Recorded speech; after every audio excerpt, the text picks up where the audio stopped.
Warp Pipe Wednesday. Jay, it's been a while. Happy New Year, bro. Happy New Year to you.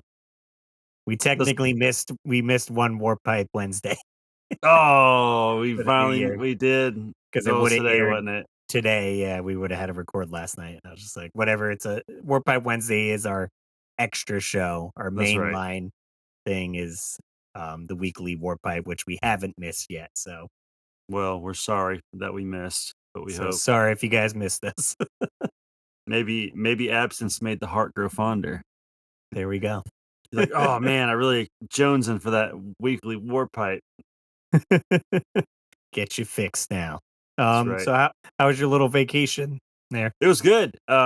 So it started out that I was sick. I kind of got sick probably like the last time we recorded, and luckily I got over it like by Christmas Day, but it trickled down to my son, who we took to the doctor Friday, and he had like flu A of all things. And then my daughter got sick, then my Haley got sick, and we were so like halfway through the trip, somebody in my family was sick, and then by the end, everybody had gotten better, and we were able to enjoy our trip. But we ended up leaving a day late, so instead of leaving Friday like we planned, we left Saturday, trying to um give them like 24 hours without a fever, so no one got Right. sick up in Ohio.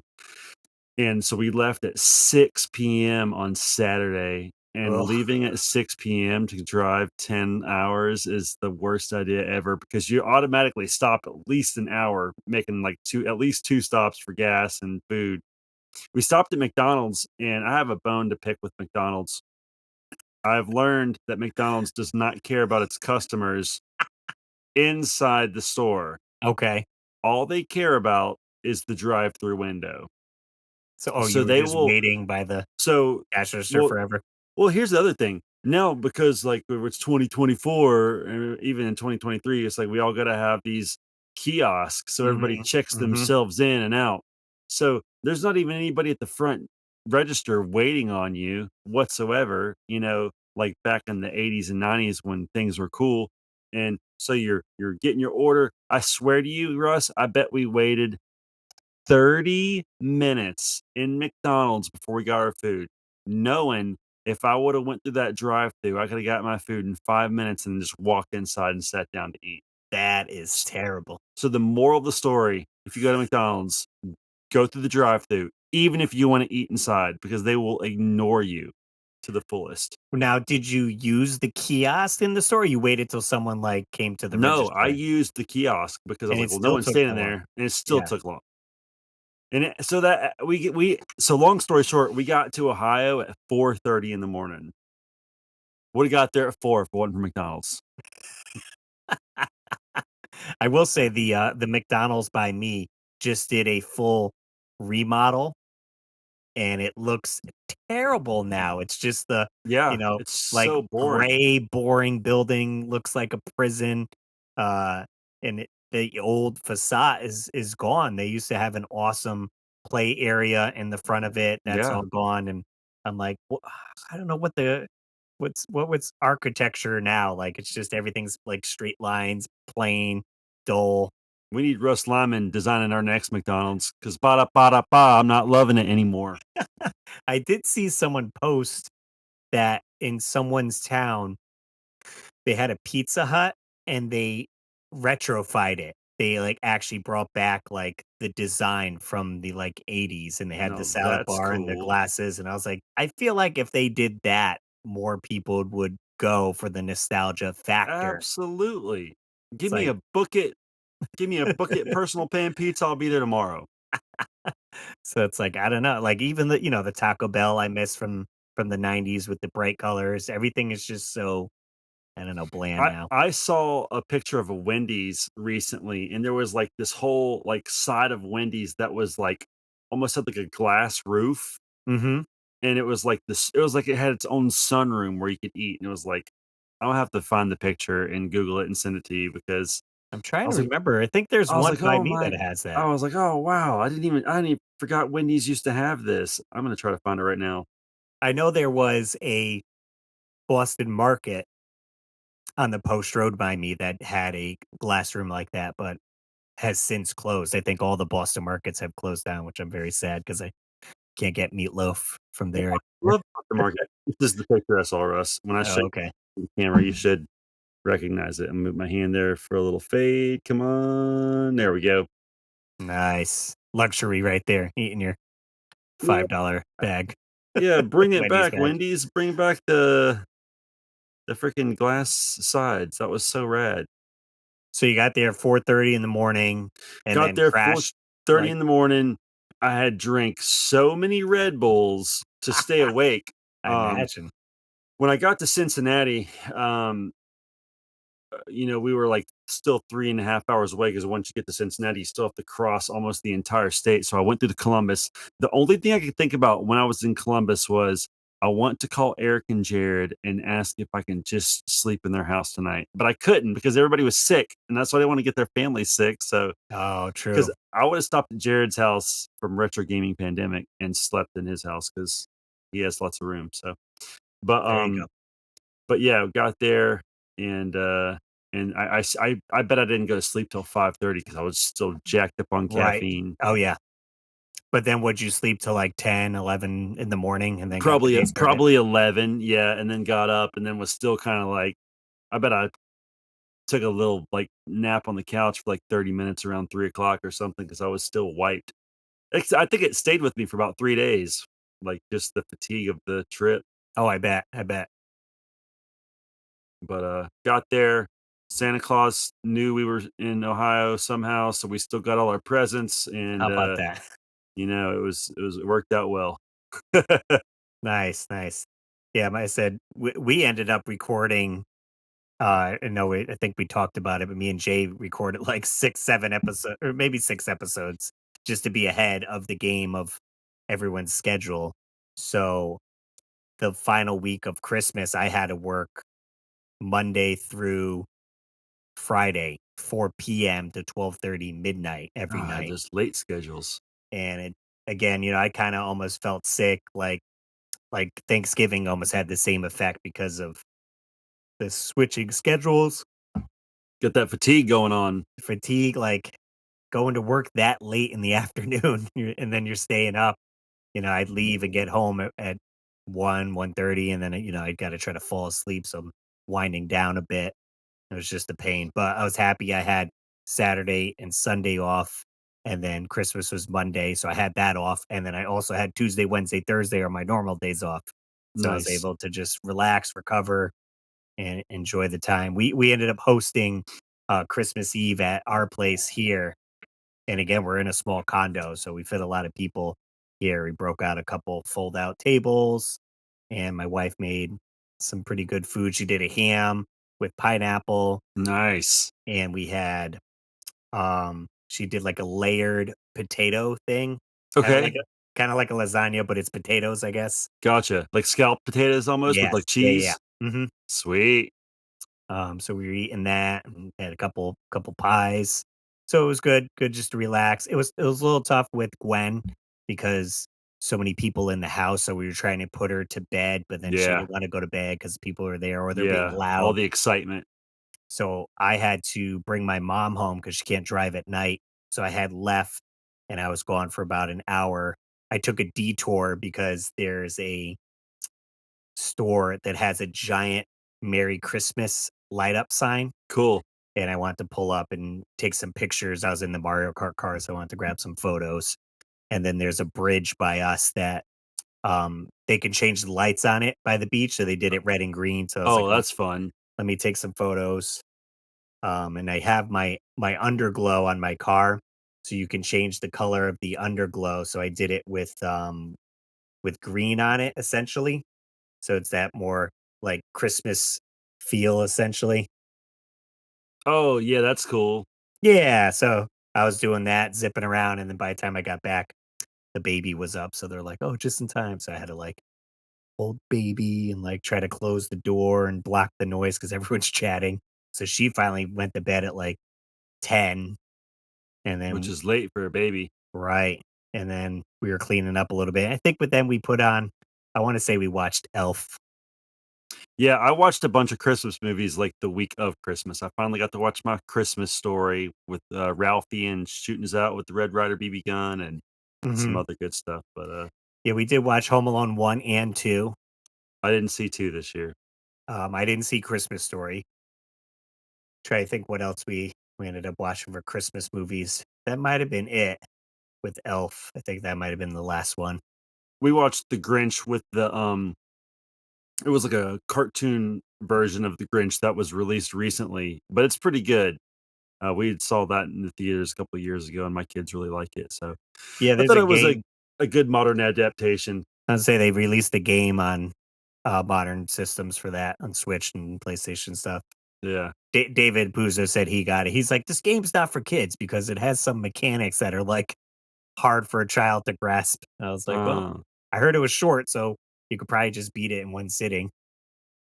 yeah. Might be too short for David. He Well, it's needs a little those he little needs break in those between games he needs those Zelda. games that last like 3 years to be able to beat. Fair enough. So Christmas morning, I did get a nice surprise from the wife. She did do a little scavenger hunt for me. So I had a little box I unwrapped, and she had a little clue in the box itself. Yeah, so you sent me some of those clues, and for a minute there, I was like, "These clues are kinda seductive, like, what is the deal?" So then after you explained it, I was like, "Oh, this part is kind of where Russ needs to go next to find the Right. item." I finally figured it out, I was like, but there were some words underlined, and I was like, "What is she trying to tell him?" Well, she did put like an excessive amount of their song lyrics, and I was like, she probably could have summed them up, but she put like longer ones. So my first clue, it goes, "Hello there, the angel from my nightmare, the shadow in the background of the morgue, the unsuspecting victim, darkness in the valley. We can live like Jack and Sally if we want, where you could always find me, and we'll have Halloween on Christmas," which is underlined. And then she put the song title on that. So then the next clue she had brought out, we had Oogie Boogie and Zero dolls From from Halloween. So she put them on the mantle. So he had a card under him. And yeah, then from The Nightmare Before Christmas, which is what Nightmare the Before song is Christmas. slightly based on. So then she chose another song. It said, "I'm in deep with this girl, but she's out of her mind." She said, "Babe, I'm sorry, but I'm crazy tonight." She's got a black shirt that's underlined, black skirt, and Baja stuck in her head. So I was like, "Oh, I gotta go to the closet now because it's a black shirt." Black shirt. So then she had, This kinda is the like one this is the one the next one is the one where I'm like, so what did she get him for Christmas?" it Like, was clipped on the shirt. It said, "Let me go to her room. I wanna take off her clothes. Show me the way to bed." This is underlined. "Show me the way you move." And then, um, "Show me the bedroom floor." That was also underlined. So bed and yeah, bedroom floor. and that's Um why I thought you had a different present for Christmas. So that's the song, "I'm Feeling This." So I went to the bed and there was nothing there because it was under the bed essentially. So like I had to pull out this box trying to find the picture because it was out of order here. But didn't she have floor underlined too? Yes, yeah. So So maybe you could kinda get the clue to get on the floor and so pulled it out, I opened it up, and you could see somewhat in the picture here. It was the Tom DeLonge Stratocaster guitar that we were talking about forever. the She ended up Daphne Blue. so she got me Daphne Blue, and she's like, "I hope this was the right color because I had the green, but I returned it, and then I got this." And I was like, I actually Ugh. wanted the green one instead." So are you going to return it, Russ, or are you just gonna keep the Daphne Blue as a new chapter in the life? Nope, so it's you could see here, I do have the seafoam green. Oh, you got the seafoam green in. So I did go to Sam Ash, and I asked them, I was like, "Can I do a return?" And they're like, "Well, it was on Black Friday, so she got a really good deal on it. You might have to pay the difference." But they talked to the manager, and they able to honor the deal and just ship me a new one, and it only took 2 days to come from Florida. So I have the seafoam green Tom DeLonge custom Stratocaster. That is sick. It's got That his has name a on the back. really cool nameplate. See, mine that's his kind of like new signature where it's like the alien holding the T and the M. Right, Mine just says Tom DeLonge, pretty basic lettering. right, and, this is the one I had growing up. when I got it new back in the day. But I said I didn't pay anything near what they're going for now. Yeah, they've they've gotten pricey over the years, and before Tom got smart and had Fender re-release these, uh, guitars like mine were which is the original run, were going for well over $1,000 because they were in such limited production back then, Mhm. and people now have nostalgia for this guitar, and they're trying to get their hands on it. Um, Luckily or unluckily, however you wanna think about it, I'm not a guitar player like Russ, so mine hasn't seen much action. So I have a basically mint condition original run. Mine is, it not it's a graffiti yellow is the color. Right, they all had unique names on that. Yeah, I'm super stoked to have it. Yesterday, I ended up just putting on YouTube, and I put on MXPX for a little bit. They have, like, a live stream, so I was trying to play along, and then I just put on, like, Blink-182 music videos and was just jamming out for, like, 30, 40 minutes, and my fingers were, like, black from where holding the strings down and just, like, getting used to playing guitar again because I haven't played in so long. Yeah. But at least you know how to play guitar, and you know how to play it well. I don't have that skill. Yeah, I get it. It's like riding a bike, like, "Okay, yeah, I remember this. Yep, going on here." And speaking of which, playing the guitar, if you guys are on Spotify, iTunes, and any of that, listening to the podcast, my old band, Saturday Matinee, I released a new song for the new year. It's called "Let It Go." It was the last song that we recorded. So the song itself is still probably 8 years old, but it was the last one we recorded, and we never, like, released it on anything. So I was like, "You know what? Let me throw it up on Spotify." So I sing and play guitar on it, and my bass player also sings. We kinda go back and forth. The only difference was the our 2nd guitarist wasn't Pat, the original member. It was our friend Paul that did guitar and backup vocals on that track only. So we were chatting because I got the new guitar now. I was like, "Hey, maybe we'll do a music video for the new song, and maybe we'll start writing some new music and see what happens." There you go. All right, Russ, that was one thing that I wanted to make sure we covered, so obviously brought it up. But there was one more piece of information that I got tonight as a little nugget that I thought would be great for a Warp Pipe Wednesday topic. Oh, okay. Have you heard the name Blue Scooty?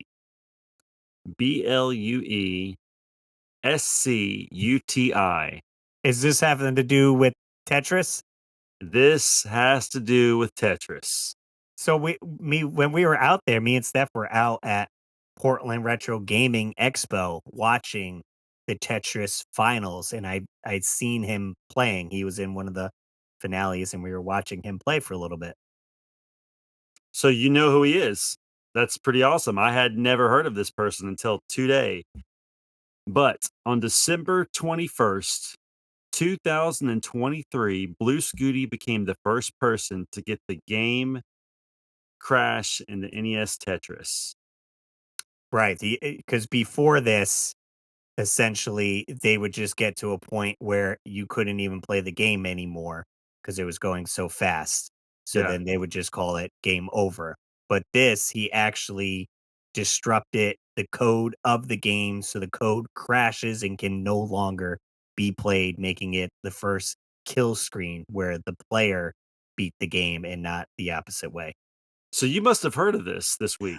Well, I watched, yeah, a little video on it. They had a tool assisted run where they use like AI or like a robot or whatever to play the game Tetris, and they got it essentially this far, and they showed like there was like a few levels that make it very difficult to get past because of the blocks are of such a dim color. It's hard to see them Yeah. going at the speeds and everything.